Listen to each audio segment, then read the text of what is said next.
Hey, welcome to another Valley Forged. So today we're talking about the best laser, any budget, $200 to say $3,000. And first of all, who am I to even tell you? I mean, there are videos about this subject. Most of them are a little bit older. There's a lot that has changed when it comes to lasers in the past 6 months even. So I felt like I really needed to make this video. And if you're into learning about lasers, like, subscribe, all that kind of stuff. And so first of all, why me? Why should I tell you? Well, first of all, I have tried a lot of lasers. I review them all the time. You can go take a look at my channel. I have used lasers all the way from 5.5 watt diode lasers to 150 watt CO2 lasers. I run a business. I do this full time. I am not the most technical person you're ever going to see, but I am a user. I actually make stuff every day. So I'm going to try to be just as straight out and blunt as I can with these things. I love lasers. I love everything about them. I want everybody out there to have a laser and play along with me and have some fun and learn. But it is really hard to get a good laser for the $200 to $300 range. It just is. Now, I do have some favorite channels here, and I'm going to go over a $200 laser with you. But I wanted to mention, what kind of laser do you even need? And I think that's really important to determine before you start even shopping. Do you need a CO2 laser? I mean, they're generally more expensive than what we're talking about here today. But if you are going to do any sort of clear acrylic, so even like the glasses that I'm wearing right now, any kind of acrylic that you can see through, very likely not going to work on one of the cheaper diode lasers. There are exceptions, but I don't really think those exceptions are very good. Probably about the least expensive one that I would recommend is probably going to come somewhere around the $2,000 mark for a CO2 laser. And that's going to have some limitations, but you will be able to do clear acrylic.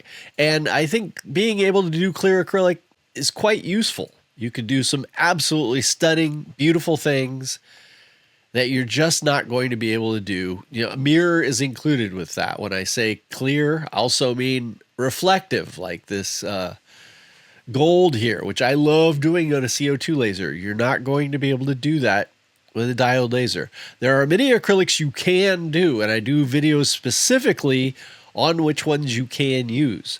But I just want to let you know, clear acrylic pretty much not in the plans here, and white is very difficult to work with on less expensive lasers, but there's so much you can do, and I've gone over that in my channel. The next thing is, what if you want to do metal? You want to do like small metal coins. You want to do like dog tags or actual tags for a dog, things like that.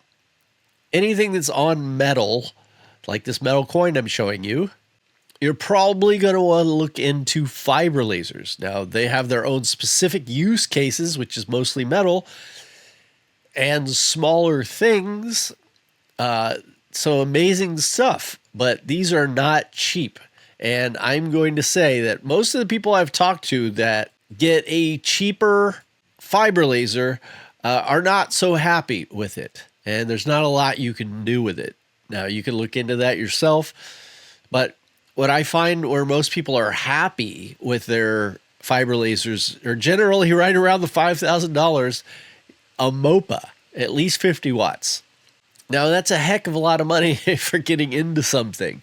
But I just wanted to let you know about that. If you are wanting to do metal, you're going to have to do a lot of research. And honestly, this is not going to be the channel for that. I am almost exclusively talking about diode lasers in this particular video, and that's because of their cost and just how many things that you can do with them. I mean, paper, wood, leather, rubber for making rubber stamps. There's just, and a lot of acrylics.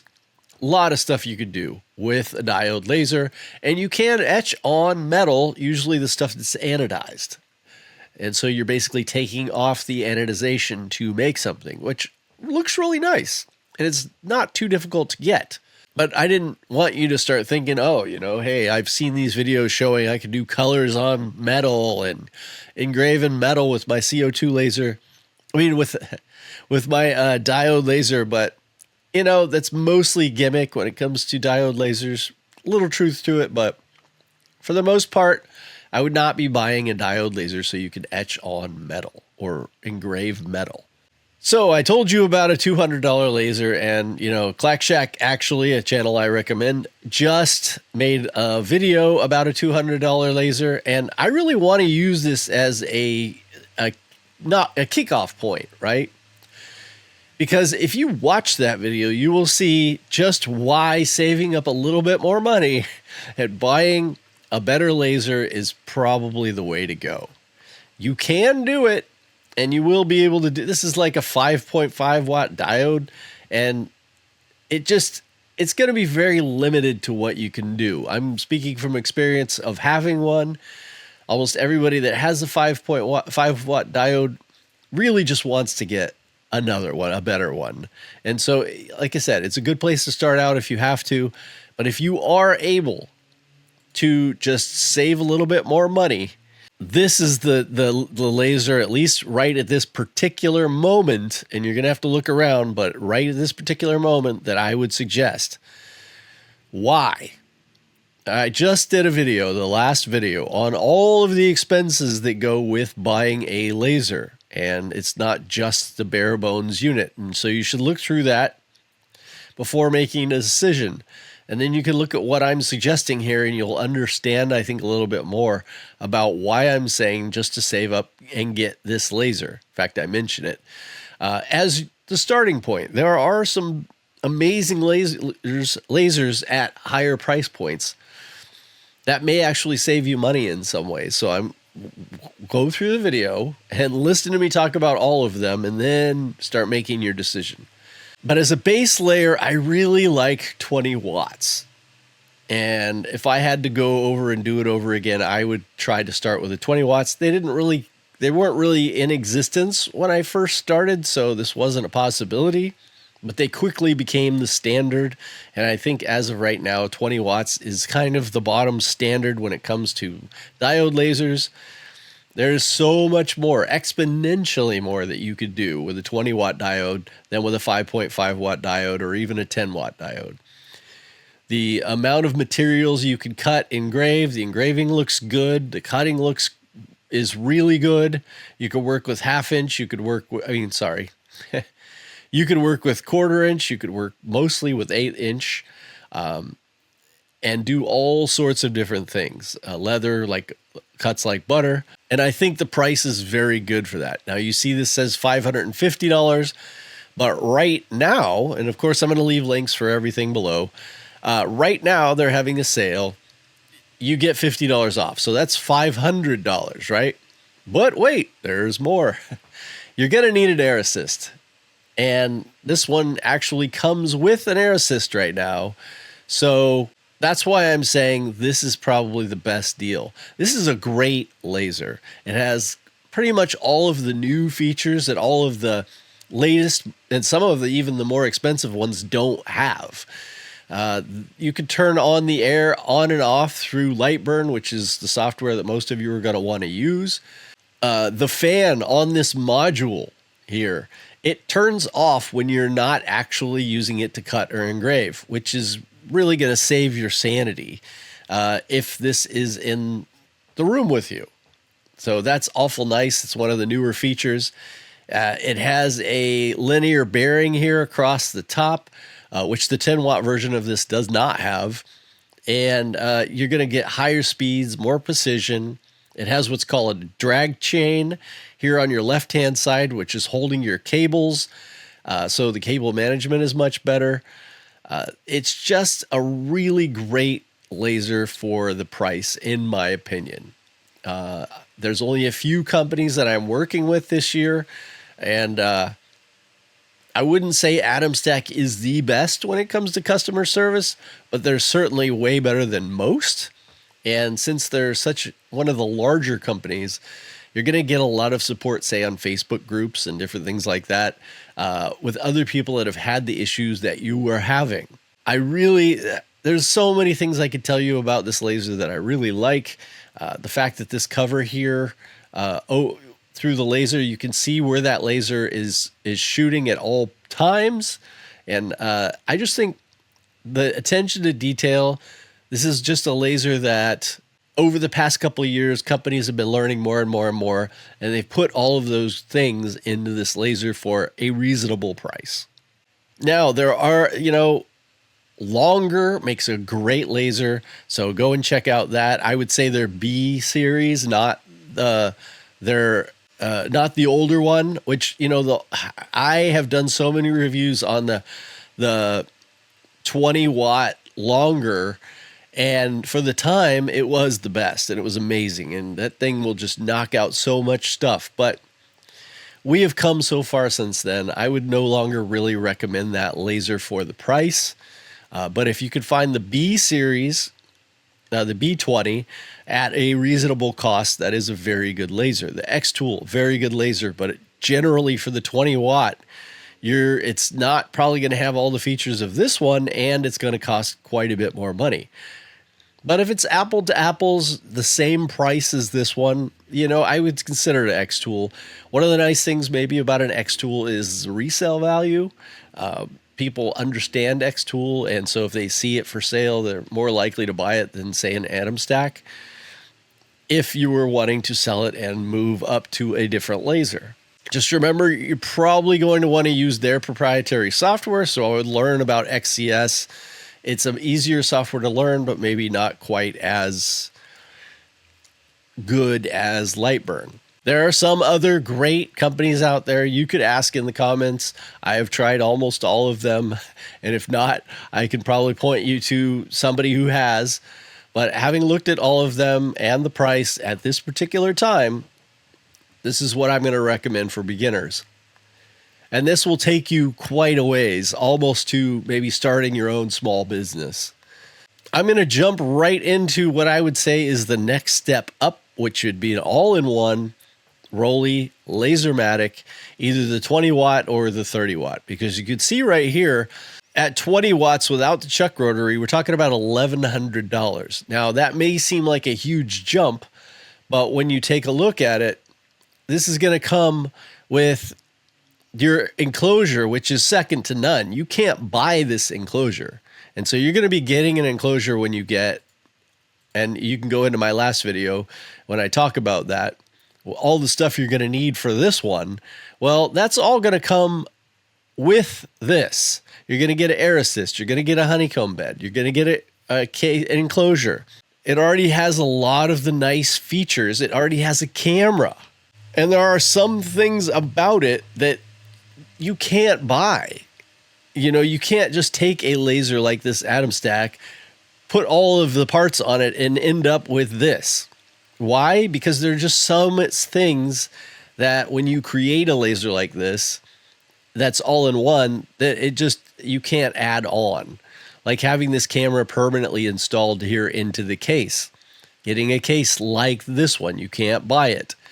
And if so, you would have to get it perfectly sized for your laser. The honeycomb bed actually fits into this area right here. It is locked down. It doesn't move. So this laser at all times knows exactly, it has measurements on the honeycomb bed.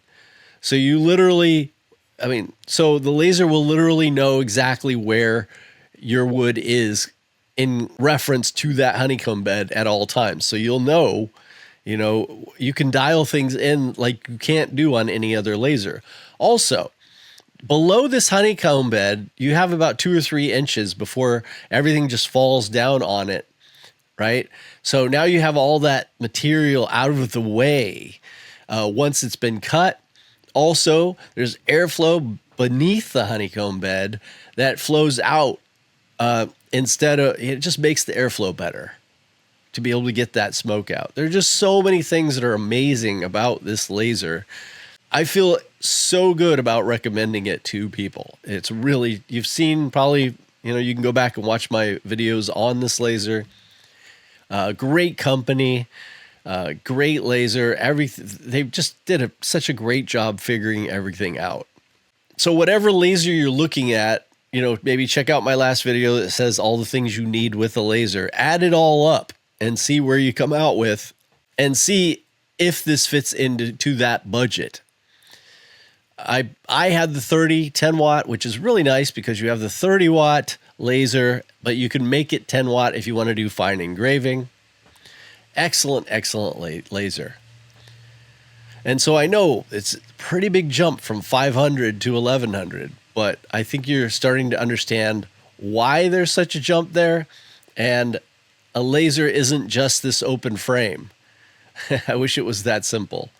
Now, many of you are probably asking, well, where does the Xtool S1, the 20 watt and the 40 watt, fit into this? For how I feel about the Xtool is that I really, really like it for a certain type of person. If you're somebody who really doesn't want to learn software, you just want to be able to do things somewhat easily and kind of be handheld, the XCS software is probably better than Lightburn.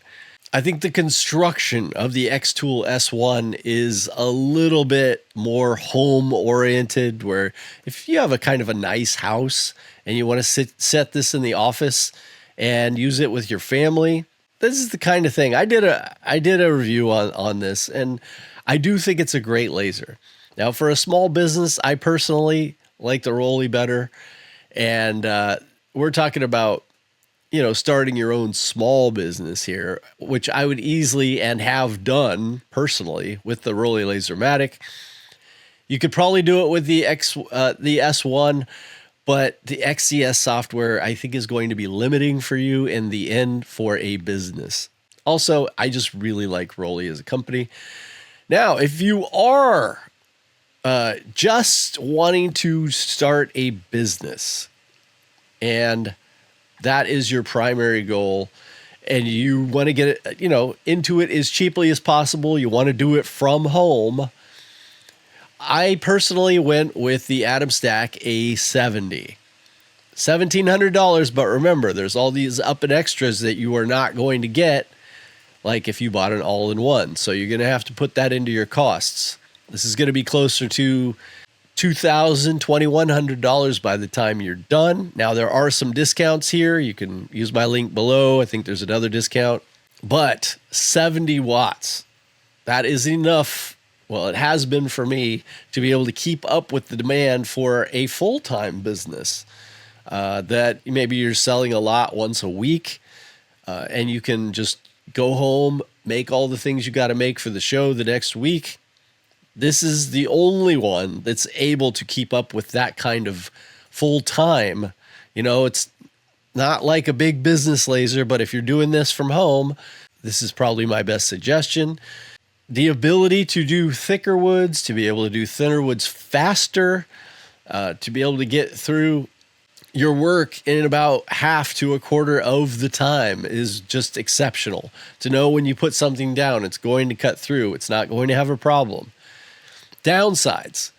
This does have a switch from 70 watts to 35 watts, but that's still not a very small spot size. So your engraving is going to suffer.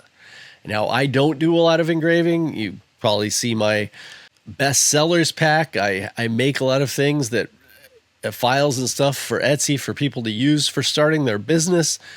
All of those are fantastic on this machine.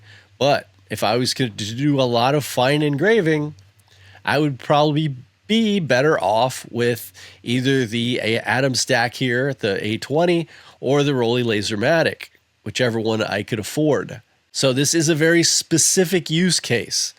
It's in between the time where you're like, oh, I'm full time, I need to create stuff all the time, but I don't have a big enough office yet for, say, a big CO2 laser, which, those start out, you're looking at $4,000, but there's a lot of ups and extras you need with this thing.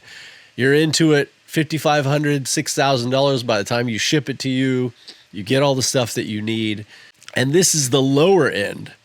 And, you're going to be thinking about bed size and a lot to think about.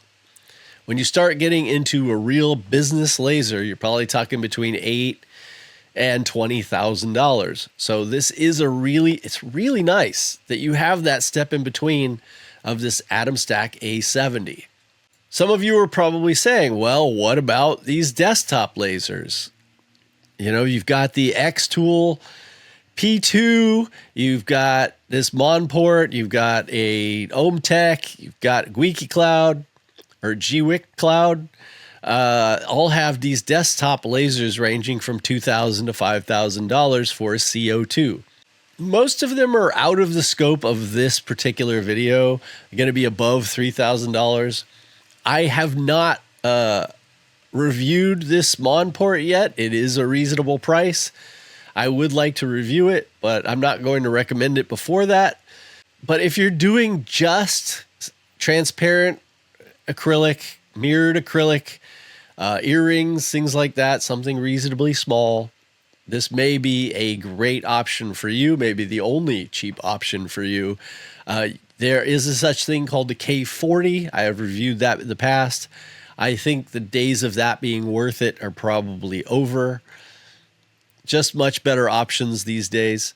I do think that the Xtool P255 watt is a good laser. I'm not really into all their ups and extras that they have for this thing, but just as a basic CO2 laser for starting a little business, I think it's probably pretty good. And if acrylic is your thing, I would probably suggest that you go and learn more about that from other reviews. So I realize you're probably thinking, hey, you went right to $500, right, and then jumped up there from $1,100. But after you watch the video that I made just before this on the real costs, basically the accessories that you need with a laser, I think it makes a lot more sense of why I did that. And it makes it hard because, hey, I would love to recommend to everybody a 10-watt laser that was $350 or something. It just doesn't feel good for me to recommend that because I really believe that majority of the people out there, once they get that, are going to wish they had a 20-watt. So if you are thinking about maybe getting a 10-watt and then upgrading that, it's possible. But upgrading the module generally costs about as much as the laser. And if you jumped over to this very one, the A10, you can see it right here. It's a 12-watt instead of 24. They want $400. Maybe you get it for $380 or something with a discount. You get your free air. You could already see it doesn't have a linear rail at the top. It's not going to be as fast and precise. I don't know what other things that they've taken off of this one. And just for like $100 more, you're getting such a better deal. And so that's the part that makes it difficult for me. Now you can take a look at the Atom Stack, use the same link for the laser I mentioned, and you can take a look at some of their other lasers that might make sense for you. I had the A24. I think it's a great laser. You've seen this on other channels as well. If you're going to, you know for sure, you're going to be doing small things. But the working on area on this is just too small for me to really recommend it for most people, especially since you see the price is the same as getting the bigger one. I'm sure there's a lot more to it that I'm leaving out. I mean, I can't mention everything in this episode, but if there's something I missed, leave it in the comments. I will try to make another video on it. And I hope this was somewhat clear because it's not an easy thing to talk about. It's not an easy thing to discuss. Everybody has different budgets. Everybody has different needs. This is just a basics, and I will attempt to make it better and more useful for each person as I get more information. So this is just how I feel after testing, so many different lasers and seeing what's come out. And I hope you learned something, and I will see you in the next one. Love y'all.